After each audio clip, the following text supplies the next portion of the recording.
So you'll hear a lot about sample libraries, and sample libraries is our tool. We use them for percussion, strings, brass, name it. They're sample libraries for any instrument that you can think of. But they're recorded in such a way that one note is recorded and there's only one dynamic layer, which makes the sounds of a note very static. And of course, our goal with virtual instrumentations is to recreate, to emulate real sounds, to emulate a real musician. We can do it, but we need some tools. And that's where we need a Midi CC controller. A Midi CC controller will just extend the range of functions that you have on your keyboard. We have dynamics in music. We write music in such a way that a musician, when he plays it, he knows what to do to give life to any note. A real musician will give so much emotion to his single note. And we want to emulate this. How do we do it? Any Midi keyboard comes with two wheels here, and there's one called pitch and the other one called modulation. We're going to talk about this one here, modulation, which is Midi controller. You can write Midi information by sliding this small wheel here. Let me show you. For example, I'm going to take a C chord here, C minor.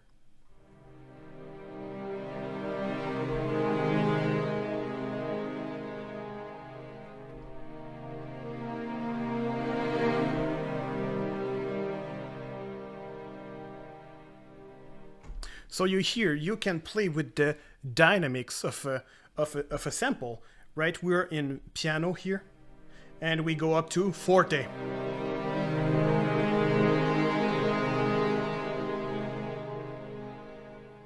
So that's why we use Midi controllers in music, in virtual instrumentation, because we want to recreate something that is more realistic, more human. So that's why we use dynamic layers. On small keyboards, like for this one is my traveling rig, let's say, and I use this short slider. But if you want more freedom, that's something I first started with, which is a nano control.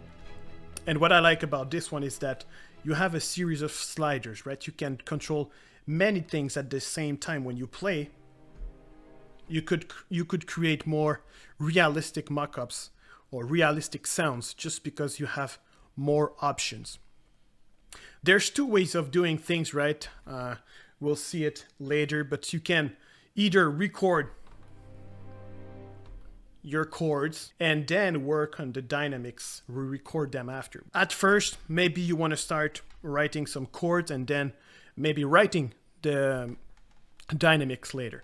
And this one here, it's a CC controller, and it helps me to control, as the mud wheel, it helps me to control the dynamics, but also the sound of the instrument. And developers of samples, they always talk about CC1, CC11, CC21, and every slider or any button, for example, in this one, there's a bunch of buttons, they are all mapped to different Midi CC controller in your DAW, different functions. For example, on this one, I have the first one here is CC11, right? I see the number here. CC11 in your DAW is for expression of any instrument. The next one here is CC1.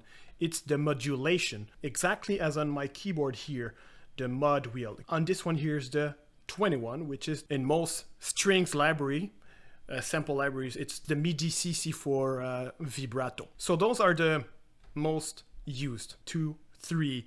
Maybe you can start writing dynamics with this mod wheel if you don't want to invest too much money, and it works perfectly fine. Another CC controller that we really need when we play the piano is this, right? It's your sustain pedal. You can get some on Amazon for $30 more so. And what it does, it's look, when I press the pedal here and I play the piano,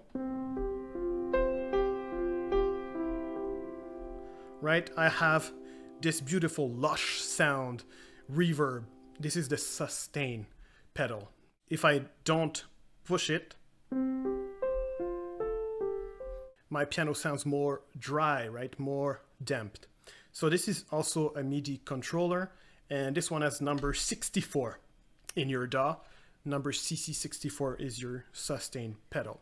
So those are pretty much the MIDI CC controller that you really need when writing music, orchestral music, or any kind of music. Okay, so now you know you can write dynamics using your mod wheel or another external piece of kit. But how it's recording in your DAW? In my screen here, I have an instance of Sine Player, and I choose this piano that you can get for free, right? The free grand piano. I'm just gonna draw a MIDI box here.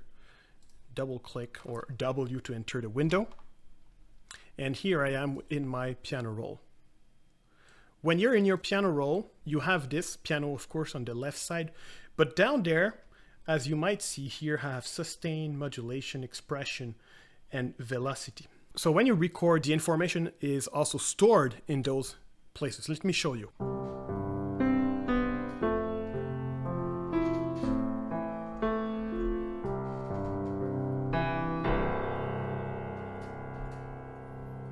Okay, I'm pushing the sustain pedal just for fun here.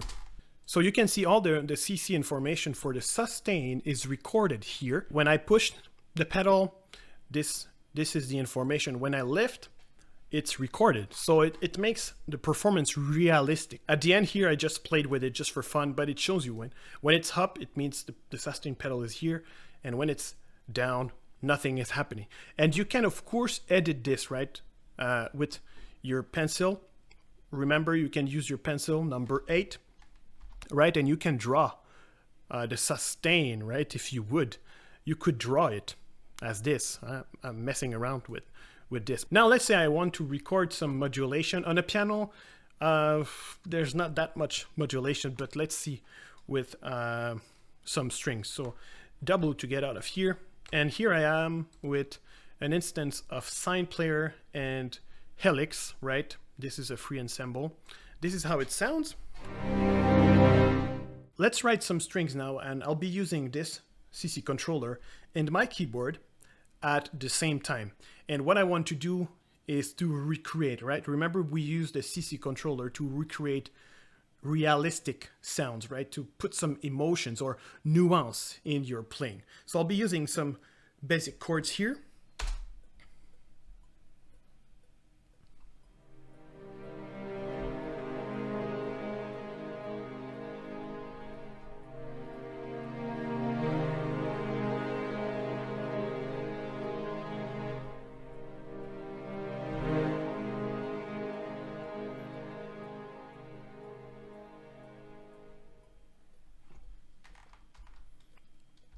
All right, this is all recorded here, and we double click or we W to open the window.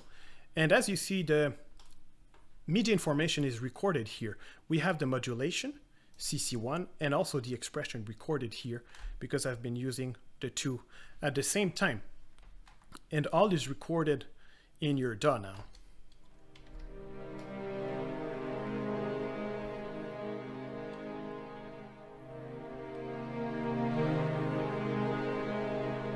Okay, let's say you're like, but I don't like what I just did here. Or you can use your draw, and you can draw the information, correct it, right, to your gusto, how you like it, right?